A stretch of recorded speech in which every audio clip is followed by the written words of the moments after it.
Welcome to this deep dive. We're going to be looking at the story of Daniel Oh, yeah. from the Old Testament. Specifically, we're going to be looking at chapter 1. And he's in a really tough spot Right.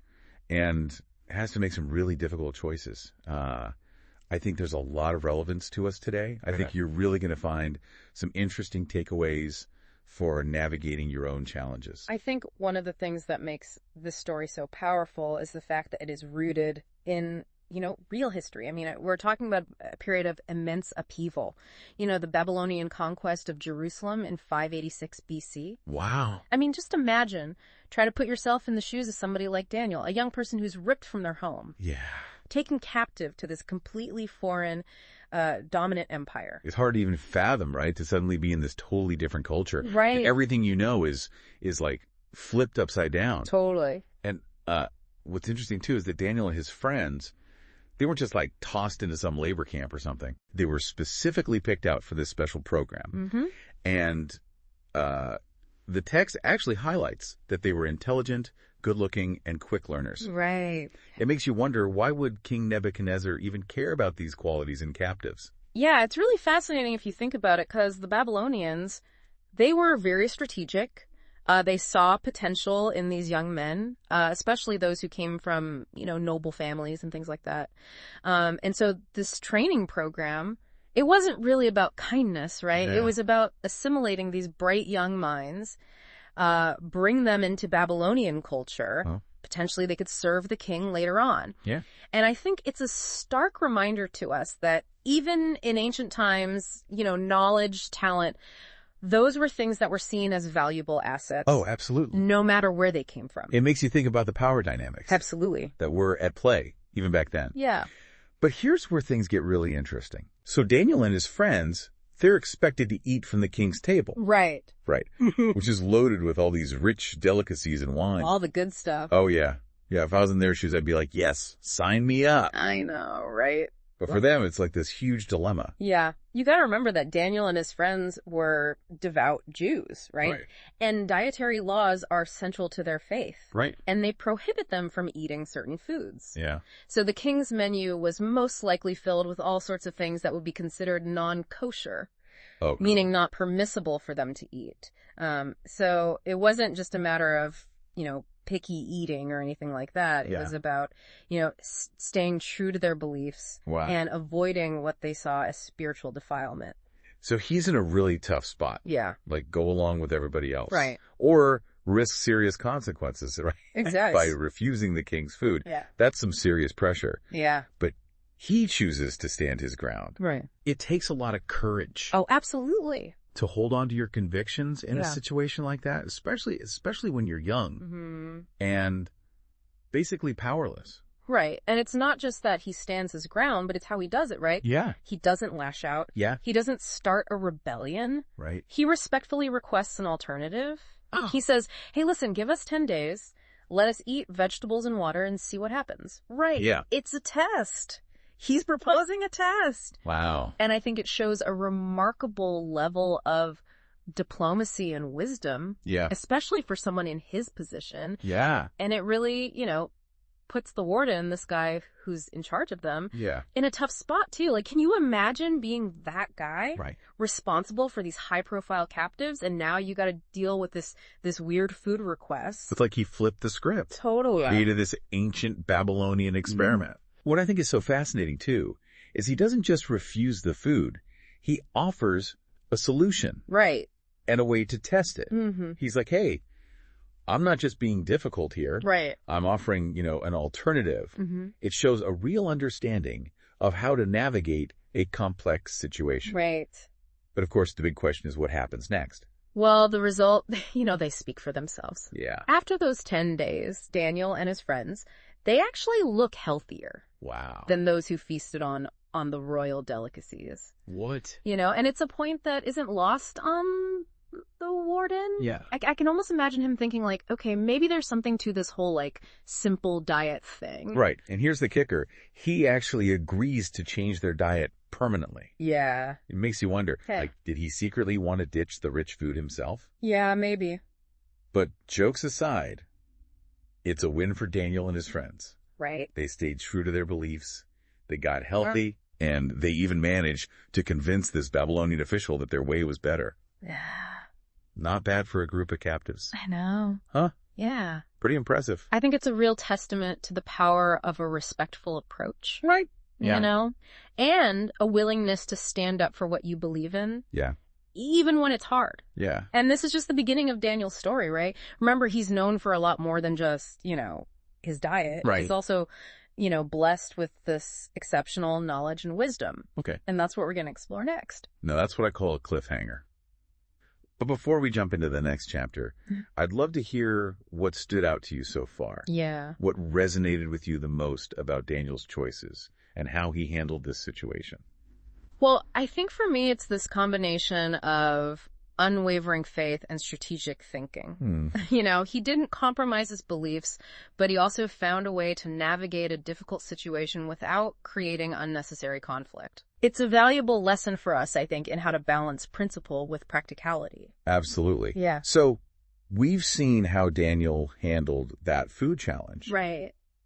But the story doesn't stop there. It doesn't. This dietary test was like just this glimpse into his character and this incredible journey that he's about to embark on. Right. Remember, the text tells us that Daniel was blessed with knowledge and wisdom. Yes. And that went like far beyond just being a bright young man. Absolutely. And this is where the story, I think, takes this really fascinating turn. Okay. Daniel excels in his Babylonian education, Oh. surpassing even their most esteemed scholars. And remember, we're talking about the Babylonian Empire, Right. a culture that was known for its intellectual achievements. It's mind-blowing to think about. I mean, here's this captive. Right. Immersed in a completely foreign system of knowledge. Yeah. And he manages to outshine everyone. Yeah. What I find even more intriguing is that Daniel also develops this amazing ability to interpret visions and dreams. Right. Which had to be a game changer in a culture where dreams were seen as messages from the gods. Oh, absolutely. In ancient Babylon, dreams, they held immense significance. Right. They were considered this direct communication from the divine. Wow. And those who could understand them were highly valued. Yeah. So this gift that Daniel possesses, it really elevates him even further. Yeah. It puts him in this really unique position of influence. Right. Even within the Babylonian power structure. It's almost like a superpower, isn't it? Right. This ability to tap into the divine. Yeah. Decipher these cryptic messages. Right. And what's wild is that this talent doesn't go unnoticed by King Nebuchadnezzar himself. It doesn't. You have to admit, there's a certain irony in all of that. Oh, there's a ton of irony in this whole story. Yeah. The very king who sought to assimilate these young captives ends up relying on Daniel's, unique skills and wisdom. And it really challenges our assumptions about power and control. It suggests that sometimes true influence doesn't come from force, Right. but from this ability to understand and interpret something greater than ourselves. It's this powerful reminder that staying true to your values, Yeah. even under like immense pressure, Absolutely. can lead to some unexpected opportunities and influence. Yeah. But let's not forget the challenges that Daniel faced along the way. Of course not. I mean, it wasn't all smooth sailing just because he could interpret dreams. Right, exactly. The text hints at moments of, jealousy, Yeah. opposition from those within the Babylonian court Right. who felt threatened by Daniel's, growing influence. Right. It's a reminder that standing out, even for positive reasons, Absolutely. can sometimes make you a target. Yeah. Yeah. It's like that saying, the tallest tree catches the most wind. Right.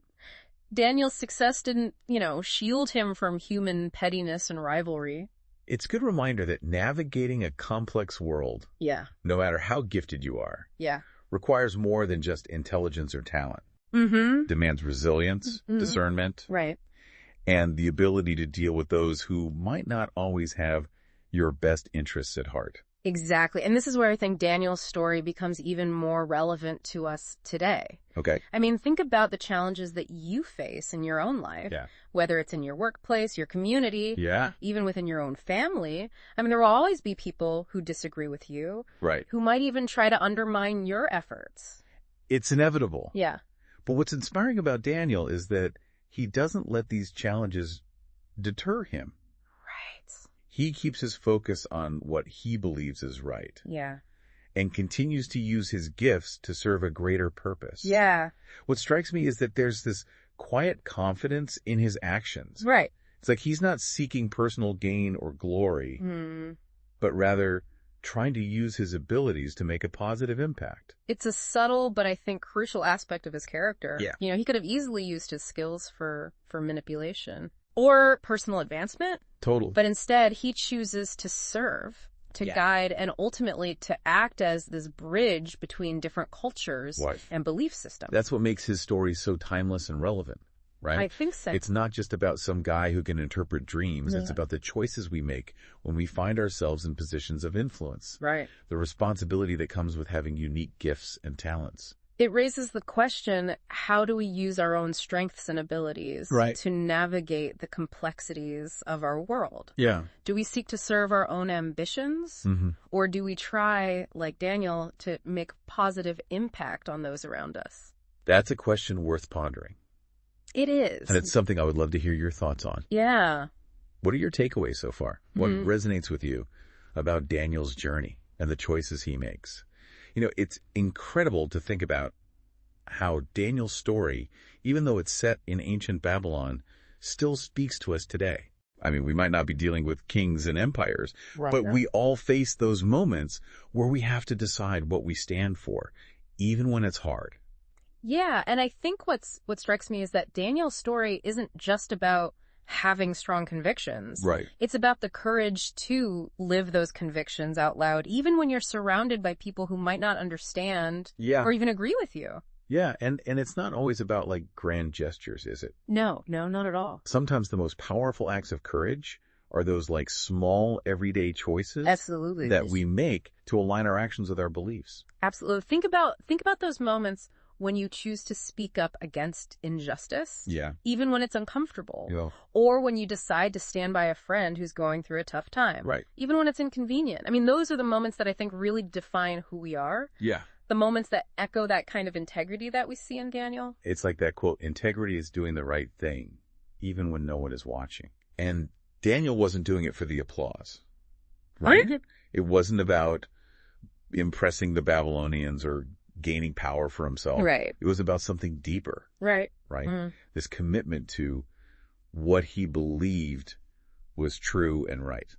Yeah, and in a way, that's, I think, what makes his influence so enduring. Mm-hmm. He wasn't trying to force his beliefs on anyone, Right. but rather just living them out Yeah. in a way that was both authentic and compelling.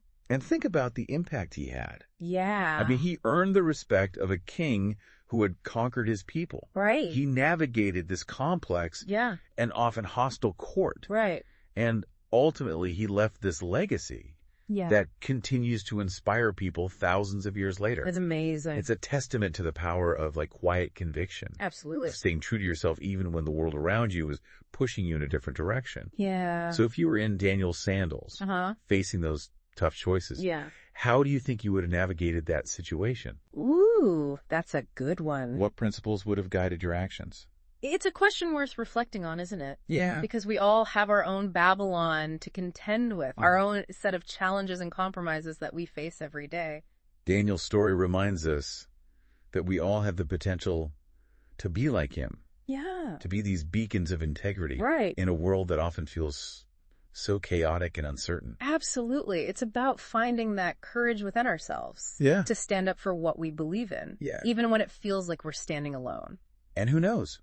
Maybe our own acts of courage, no matter how small they seem, Mm-hmm. will inspire others in ways that we can't even imagine. Absolutely. Well, I know I'm feeling All right, inspired. do you? Thank you for joining us on this deep dive into the book of Daniel. Yeah, it's been a pleasure. We hope this conversation has sparked some new insights and maybe even a few introspective moments. Yeah, for sure. And remember, the story doesn't end here. No, it doesn't. There was so much more to explore in the book of Daniel. Yeah. We encourage you to continue this journey of discovery on your own. Absolutely. Until next time, keep exploring, keep questioning, Keep diving deep. and keep diving deep.